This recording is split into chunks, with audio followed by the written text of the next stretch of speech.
So guys इस part की शुरुआत होती है और हम देखते हैं हैना को जो जून से रिक्वेस्ट कर रही थी कि प्लीज यून मेरी बदले नाइट शिफ्ट कर लो, मैं मॉर्निंग शिफ्ट कर लूंगी, पर यून इसके लिए तैयार नहीं होती। वो उससे कहती कि मुझे रोज मिस्टर जीन के साथ रुकना होता तो मैं इसके लिए तैयार हो जाती, पर किसी दूसरे टीचर के साथ पूरी रात पर बैठना मेरे बस की काम बात नहीं है। जहाँ पर हम उसे समझाते कि दरअसल इस सब के पीछे मेरी बहुत ज्यादा प्रॉब्लम है, इसलिए प्लीज तुम मेरी मजबूरी को समझ जाओ। हमें दिखाया जाता है जिन और वोगिन जो कि सारी इनकी बातों को सुन चुका था। वोगिन बाहर आकर कहता है कि मुझे लगता है कि शायद मिस हैना को मेरे साथ ही रहना है, यानी कि मेरी सारी शिफ्ट मॉर्निंग में है, इसलिए वह भी मॉर्निंग की शिफ्ट करना चाहती है। वह जानकर जिन काफी ज्यादा चिढ़ जाता है। वो उससे कहता है कि वो देखो वहां पर कैट है, और वह वोगिन के टर्न होते ही उसके स्ट्रॉ को निकालता है, उसे पॉकेट पर रख लेता है और फिर अपने ड्रिंक को पीने लगता है। वोगिन को समझ नहीं आ रहा था कि उसका स्ट्रॉ कहाँ गया है, जहाँ पर उसकी तरफ काफी अजीब तरीके से हंसता है। अगले सीन में हम देखते हैं ना जो कि अपने क्लास के स्टूडेंट को चेक करने के लिए जाती कि सारे लोग रूम में है कि नहीं। जैसे वह मिंजी के रूम में जाती है उसे पता चलता है कि दरअसल मिंजी की जो साथ में वाली की लड़कियां थी वे सो चुकी थी, पर मिंजी बड़े ध्यान से हैना की तरफ देखती है। वो उससे पूछती मिस हैना क्या आप किसी डॉग से रिलेटेड है, और वह जानकर वह थोड़ा हैरान हो जाती कि इसे कैसे पता चला और ये अचानक से ऐसे क्वेश्चन क्यों कर रही है। वो उसे यहाँ पर साफ मना करती है, पर हैना तभी उसके शूज को देखती है। शूज उसे काफी ज्यादा अजीब लगते हैं और वह जैसे बेड को चेक करती है तो उसे पता चलता है तीनों लड़कियां उसके रूम में से गायब हैं। और मिंजी से उससे पूछती कि आखिर ये तीनों लड़की कहाँ गई, जहाँ पर मिंजी उसे बताती कि दरअसल जब मैं शॉवर लेने के लिए गई थी तब ये तीनों यहाँ से गायब हो चुकी थी, यानी कि वे लोग किसी मार्केट में गई होंगी। वही हमें दूसरी तरफ हम लड़कियों को देखते हैं जो वाकई में मार्केट में गई हुई थी और उसे काफी अच्छे से घूम रही थी, वहां पर गेम्स खेल रही थी कि तभी यहाँ पर दायन के मोबाइल पर हैना की कॉल आती है। इसे देखकर वो काफी ज्यादा डर जाती कि उसे यहाँ पर क्या करना होगा, पर तभी वो वहां पर अपना फोन को बंद करके वहां पर रख देती है। हैना को गुस्सा आ रहा था कि लड़की कितना ज्यादा बेकार है, ये लोग मुझे इग्नोर कर रही है। वो यहाँ पर टैक्सी बुलाकर वहां से जाने वाली थी कि तभी यहाँ पर जिन उसे देख लेता है और वह यहाँ पर आ जाता है। हैना उसे भी अपने साथ में रख लेती है और ये दोनों ही मार्केट में पहुंच जाते हैं। अब ये लोग तीनों स्टूडेंट को मार्केट में ढूंढने लगते हैं। ये तीनों स्टूडेंट जो कि कभी भी कपड़े के पीछे छुप रहे थे, कभी बैलून के पीछे अपने आप को हाइड कर रहे थे। जिन और हैना को बहुत दिक्कत हो रही थी तीनों को ढूंढने के लिए कि आखिर ये तीनों कहाँ पर चले गए। वहीं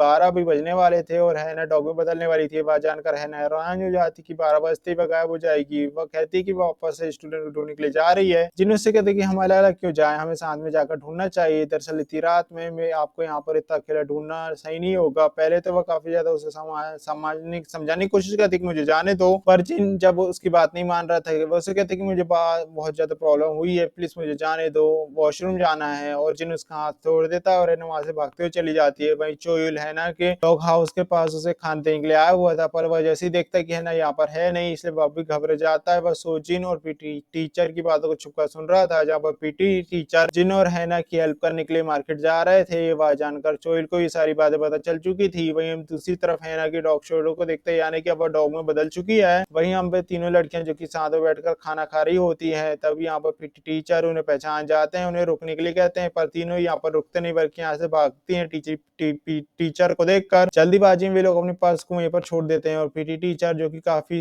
उनका पीछा करता है लड़कियों का, पर तभी जिन के सामने आ चुका था तीनों के, और वे तीनों पकड़े जाते हैं और पीटी टीचर तीनों को डांटते हैं, उन्हें अपने साथ ले जाते हैं कि तुम तीनों की अब देखो पनिशमेंट, तुम्हारे डबल पॉइंट कट भी होंगे, तुम्हें पनिशमेंट भी मिलेगी। पर जिन के साथ नहीं जाता, वो कहते कि मैं हैना के साथ वापस आऊंगा, और वापस हैना को कॉल कर रहा था तब वह हैना का फोन नहीं उठा पा रहा था। दरअसल उसका फोन और कपड़े तो एक कोने में उसने रख दिए थे, इसलिए जिन हैना को चाबी जगह पर ढूंढ रहा था। फिर वह उसे मिल जाती है, पर जिन को ये बात पता नहीं थी कि वह डॉग फॉर्म में हैना है। वह ये सोच रहा था कि कहीं ये डॉग जो कोको तो नहीं, इसलिए वो उससे पूछता कि क्या तुम कोको हो। हैना जो कि भौंककर हाँ में जवाब देती है, इसलिए प्लीज मुझे अपने साथ ले जाओ, ऐसा कह रही थी वह इशारे पे। और इससे पहले जिन उसे उठा पाता तब यहाँ पर एक ग्रेनी आती है और वह हैना को उठाकर अपने साथ ले जाती है, एक लेडी। और जिनको ऐसा लग रहा था कि ये डॉग उन्हीं का है, इसलिए वह वहां से चला जाता है। वही हैना बस चिल्लाती रह जाती है कि मेरा डॉग नहीं होता। सीन शिफ्ट होता है, हम देखते हैं कि वह लेडी जो खाना बना रही थी कई सारी चीजों को काट कर और मिक्स करके, ये सब देखकर हैना को काफी ज्यादा डर लग रहा था कहीं ये उसे काट कर तो नहीं खिलाने वाली। दरअसल इन्होंने मुझे पका बांध कर रखा हुआ है और वहां पर चारों तरफ मांस ही था। अब वह जैसे ही वह लेडी हैना की तरफ देखती है उसे देखकर वो ज्यादा डरने लगती है। वहीं जिन जो कि अभी हैना को ढूंढ रहा था, हम देखते हैं चोइल भी मार्केट आ चुका था हैना को को ढूंढने के लिए। वह भी हैना को चारों तरफ देखता है, उसे हैना तो नहीं मिलती, पर साइड में उसका फोन और हैना के कपड़े नजर आते हैं, जिसे वह अपने पास रखने लगता है। वह सोचता है अच्छा है मिस हैना यहाँ पर अपनी चेंज बदली होगी कपड़े, और कोई दिक्कत की बात नहीं, मैं अब ढूंढ लूंगा। और वह यहाँ पर विसल बजा रहा था जिसने उसे हैना को बताया था, वही हमें दिखाया जाता है, जो कि वो लेडी थी जिसने कि हैना को अपने साथ ले जा लिया था। वह एक इस कैरिबियन में नाइफ को साफ कर रही होती है ना, यहाँ पर काफी बुरी तरीके से डर चुकी थी, उसे लग रहा था कि शायद अभी मुझे पक्का कर खाएगी। और ये हमें दिखाया जाता है जैसे वो लेडी ग्रेनी को नाइफ से की मीट काट कर हैना की तरफ बढ़ने लगती है, और वह काफी ज्यादा डर चुकी थी। अब वह लेडी जैसे ही मारने के लिए हाथ उठाती है, तब वह डोर से भौंकती है, जिसकी चिल्लाने की आवाज जिन तक पहुंच जाती है, यानी कि उसे समझ आ चुका था कि यहाँ पर कुछ गलत हो रहा है। पर वो जो लेडी थी वह वेजिटेबल कट कर रही थी और दोबारा से किचन की तरफ मुड़ती है, तब जहाँ पर हैना को अच्छा लगता है कि चलो मैं बच गई, मुझे लग रहा था कि ये तो मुझे काट खाएगी। वही वह लेडी जैसे अपने काम को कर रही होती है, तभी हैना जल्दी से जल्दी रस्सी को काटना शुरू कर देती है, और फाइनली जब रस्सी कट जाती है वो भागना शुरू कर देती है, और उसे भागते हुए देखकर वह लेडी देख लेती है, वह तुरंत उसके पीछे जाती है, उससे कहती है प्लीज मत जाओ, रुक जाओ, पर हैना यहाँ पर रुकती नहीं है और बाहर आ जाती है, और उसे जिन आता हुआ नजर आता है। पर इससे पहले कि वो जिन तक पहुंच पाती तभी यहाँ पर उसका पैर स्लिप हो जाता है, वह नीचे गिर जाती है, यानी कि वह गहरी जगह पर गिर जाती है, और जिन हैना को देख नहीं पाता, हैना को जगह पर फंस जाती है बहुत देर तक, और चोइल फिसल बजाता वो वहां पर आता है, और हैना यहाँ पर भौंकती है कि मैं यहाँ पर हूँ, और चोइल उसे देख लेता है। वो उससे कहता है कि मिस हैना आप यहाँ पर कैसे आ गई, तो आपको डरने की जरूरत नहीं, मैं यहाँ पर आपकी हेल्प करूंगी। अब चोइल हैना के कपड़ों की रस्सी बनाकर उसकी तरफ भेजता है, पर रस्सी वहां तक नहीं पहुंच पाती। हैना यहाँ पर काफी बुरी तरीके से नीचे गिर जाती है और हैना को घायल हो जाती है। चोइल कहती है कि मिस हैना आपको घबराने की जरूरत नहीं है, मैं रस्सी लेने के लिए जा रहा हूँ, और हैना को उसके कपड़े देने के बाद वहां से चला जाता है। जिसके बाद हमें दिखाया जाता है सुबह के सीन को, जहाँ पर सुबह के 6 बज चुके थे, हैना वापस से इंसान के रूप में आ चुकी थी। चोइल को भी एक घर दिखता है जहाँ पर वह रस्सी मांगने के लिए जाता है, और हैना भी अभी भी आवाज लगा रही थी उसे, और उसने अपना एक शू के ऊपर की तरफ फेंक दिया था ताकि शू उसे देखकर कोई यहाँ पर आ जाए, पर यहाँ पर उसके पैर में चोट लग चुकी थी। वही हम देखते हैं जिन, जो कि अब यहाँ पर था, यानी कि वह अभी भी हैना को ढूंढ ही रहा था, और वह जैसे ही उसे जूता दिखता है वह जल्दी से उस तरफ जाता है, और उसे हैना मिल जाती है कि वह कितनी ज्यादा दिक्कत में है, इसलिए वह उसकी हेल्प करने के लिए अब उसकी तरफ देखता है। जिन अब वह काफी ज्यादा कोशिश करता है और हैना को ऊपर खींच लेता है, और वह जिन के ऊपर जाकर ही गिर जाती है। दोनों एक दूसरे को काफी गौर से देखने लगते हैं। जिन उसे पूछता है कि क्या आप ठीक हो, पर यहाँ पर हैना काफी ज्यादा थक चुकी थी, ये सब हुआ उसके साथ, इसलिए वह जिन के ऊपर ही बेहोश होकर गिर जाती है। जिन को थोड़ा अच्छा लग रहा था कि हैना उसे मिल गई है। सीन शिफ्ट होता है, हमें दिखाया जाता है अगले सीन में, जहाँ पर वह हैना के पैर की चोट पर अपनी टाई बांध रहा था। उससे कहता है कि आप जरूर अपने तीनों स्टूडेंट को ढूंढने के लिए आई होगी और यहाँ पर गिर चुकी होगी, जहाँ पर उसे हाँ में जवाब देती है, और नोटिस भी करती कि जिनको उसकी कितनी ज्यादा फिक्र थी, जो कि वो रात भर यहाँ से नहीं गया यहाँ पर रहा जब तक उसने हैना को ढूंढ नहीं लिया। फिर हमें दिखाया जाता है दोनों वहां से जाने लगते हैं, जहाँ पर जिन हैना को अपने पीठ पर बिठा कर लिया था, और उन दोनों को चोइल देख लेता है, जो कि उन्हें रास्ते लाने में लेट हो चुका था। उससे कहते चलो ठीक है, अंकल ने मिस हैना को ढूंढ लिया और उन्हें बचा लिया। फिर हमें दिखाया जाता है जहाँ पर हैना जिनके साथ जा रही होती कि तभी वह देखती है यहाँ पर एक पोस्टर को, जहाँ पर ठीक उसी की जैसा डॉग मिसिंग का पोस्टर लगा हुआ था, जो कि 6 साल से गायब था। अब यहाँ पर हैना समझ पाती कि दरअसल वह लेडी उसे अपना खोया हुआ डॉग समझकर उठा कर ले गई थी। फिर हैना जिन से पूछती कि मिस्टर जिन, क्या आपको याद है मैंने आपसे एक फेवर मांगा था कि आप मेरी हेल्प कराओ मिस्टर वोगिन के पास जाने के लिए, जहाँ पर जिन उसे कहता कि हाँ, उसे कहते कि पर मुझे अब ऐसा नहीं कराना है। जिन उसे पूछते कि अच्छा आपको ऐसा क्यों नहीं, क्या मैं हेल्पफुल नहीं साबित हुआ आपके लिए, जहाँ पर उसे कहते कि नहीं नहीं ऐसा नहीं है, मैं ऐसा इसलिए कह रही हूँ कि अब मुझे शायद मैं लाइक नहीं करती, और ये बात जानकर जिन वहीं पर रुक जाता है कि ये सच्ची बात है, और वह काफी ज्यादा खुश हो जाता है मन ही मन में कि उसके लिए एक अच्छी बातें हुई, एक अच्छी खबर।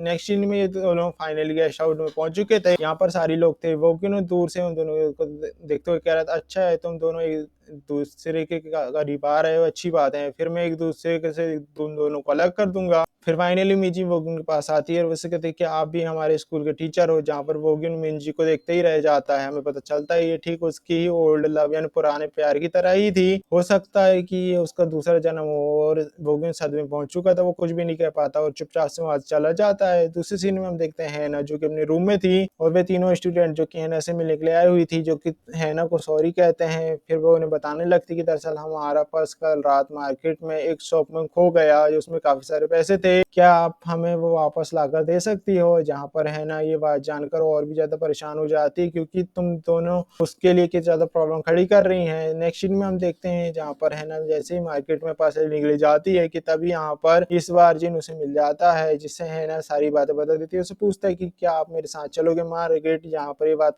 हंसकर जिन उससे हाँ में कहता है, वरना आप अकेले और भी दिक्कत में जा सकती हो, आपको कोई प्रोटेक्ट करने वाला होना चाहिए। ये बात जानकर है ना हंसने लगती है। तभी वो वहाँ पर एक डॉग को देखती है, जिसे देखकर है ना ये बात समझ चुकी थी ये तो वही डॉग है ना उस लेडी का, इसलिए वो उस डॉग को अपने साथ उस लेडी के पास ले जाती है। वो उन्हें बताती कि ये देखिए आपका खोया हुआ डॉग मिल चुका है। जहाँ पर वह लेडी काफी ज्यादा खुश हो जाती है अपने खोए हुए डॉग को देखकर। वह उस डॉग को उसके नाम से पुकारती है और उसे काफी ज्यादा प्यार करती है, जो कि उन्हें 6 साल बाद मिल चुका था। वो ये सब देखकर जिन काफी ज्यादा खुश होता है और फिर फाइनली ये लोग एक फूड शॉप से अपने स्टूडेंट का पर्स इन्हें मिल जाता है। उस पर्स को लेकर वे लोग जा ही रहे होते हैं कि तभी हैना को वो कैप्स नजर आती है और वह चोइल के लिए उससे लेने लगती है। वो उससे कहती है कि चोइल ने मेरी हेल्प काफी ज्यादा कराई है। जिन हैरान था कि चोइल ने इसकी क्या हेल्प कराई, जहाँ पर हैना उस कंफ्यूज होकर उसे बोलती कि अब मुझे क्या बहाना बनाना पड़ेगा। जब फिर वह उसे कहती कि दरअसल स्कूल में वो मेरी काफी हेल्प कराता है बच्चों के मोबाइल से बुक्स कलेक्ट कराने में। वो उससे कहता है कि मैं आपके लिए भी एक ले लेती हूँ, और उसने जिन को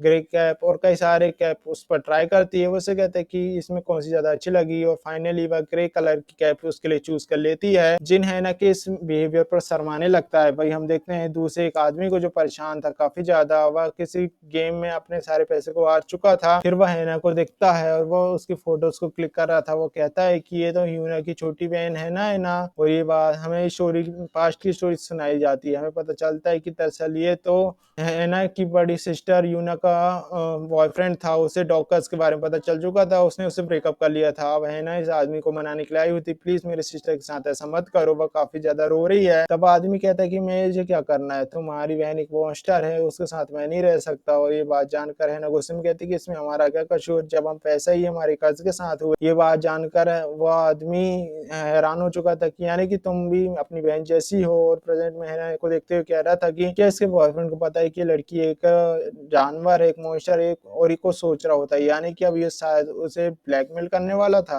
अब पता नहीं, हमें तो आगे के एपिसोड में ही पता चलेगा। फिर हम देखते हैं हैना और जिन को जो कि कैंडी को एंजॉय कर रहे होते हैं, और जिन अब हैना को परेशान करने के लिए कैंडी को उसे दूर करता है। वो काफी ज्यादा ट्राई करती है जिन से उसे वापस छीनने के लिए, और जिन जैसे ही अपना हाथ ऊपर करता है हैना जिन के और भी ज्यादा क्लोज आ जाती है। और पहले ये दोनों इस चीज को काफी मजाक में एंजॉय कर रहे थे, पर जैसे ही इन्हें रियलाइज होता है कि दोनों एक दूसरे के काफी ज्यादा करीब आ चुके हैं, ये दोनों एक दूसरे को देखते ही रह जाते हैं, तो एक दूसरे को घूरने लगते हैं। इसी के साथ इस एपिसोड की यहाँ पर समाप्ति हो जाती है। हालांकि यहाँ पर इन दोनों की हार्ट बीट काफी ज्यादा तेज बढ़ चुकी थी, और इस एपिसोड की यहाँ पर समाप्ति हो जाती है।